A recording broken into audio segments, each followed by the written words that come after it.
Creta diesel owners, I need your help very badly.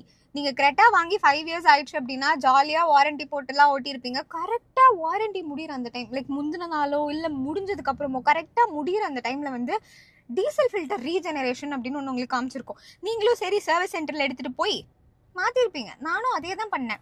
எனக்கு கரெக்டா warranty முடிகிற முந்தின நாள் இந்த வார்னிங் வந்துச்சு. சரி சர்வீஸ் சென்டர்ல எடுத்துட்டு போய் விட்டேன்னா மொத்த டீசல் ஃபில்டர் மாத்தணும் சொன்னாங்களா, நானும் மாத்திட்டேன்னா மாத்தினதுக்கு அப்புறம் இந்த பிரச்சனை போகும்னு பார்த்தேன். சத்தியமா போல. 6 மாசம் ஆச்சு. டெய்லியும் எடுத்துட்டு போறேன். டெய்லி எனக்கு புதுசா ஒவ்வொரு சொல்யூஷன் சொல்றாங்க. ஆனா எனக்கு இந்த பிரச்சனை போன மாதிரி தெரியல. எனக்கு அவங்க சொன்ன சொல்யூஷன்லாம் என்னென்ன தெரியுமா? ஃபர்ஸ்ட் வந்து லாங் டிரைவ் போக சொன்னாங்க. சரி லாங் டிரைவ் பண்ணா சரியாயிடும்னு சொல்லி இங்கேருந்து கன்னியாகுமரி வரைக்கும் போயிட்டு வந்துட்டோம். சென்னை டு கன்னியாகுமரி. அப்ப கூட சரியாகல. சரி அதுக்கப்புறம் திருப்பி எடுத்துட்டு போனா இப்ப எனக்கு லாஸ்டா அவங்க கொடுத்துருக்க சொல்யூஷன் என்னன்னா, லோக்கல்லே நீங்க வந்து செகண்ட் கியர் போட்டுட்டு தேர்ட் கியர் இல்லைன்னா 4th கியர் ஸ்பீட்ல போங்க. அப்படி போனீங்கன்னா சரியாயிடும் அப்படின்னாங்க. 2 நாளா வண்டி அப்படிதான் ஓட்டிட்டு இருக்கேன் நான். எனக்கு மைலேஜே வரல. பின்னாடி இருக்கவங்களாம் ஹார்ன் அடிச்சுட்டே இருக்கான், அண்ணன் வண்டி நான் வரல அப்படின்ட்டு. இப்பெல்லாம் இருந்தா நான் எப்படி வண்டி ஓட்டுறது எனக்கு புரியல.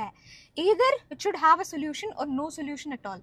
டெய்லி ஒவ்வொரு சொல்யூஷன் கொடுக்குறது எனக்கு சத்தியமா புரியவே இல்லை. நீங்களும் இந்த இஷ்யூ ஃபேஸ் பண்றீங்கன்னா தயவு செஞ்சு இதுக்கு நீங்க என்ன பண்ணீங்க, இதை எப்படி சால்வ் பண்ணீங்கன்னு எனக்கு கமெண்ட்ல சொல்லுங்க. என்னால சத்தியமா முடியல.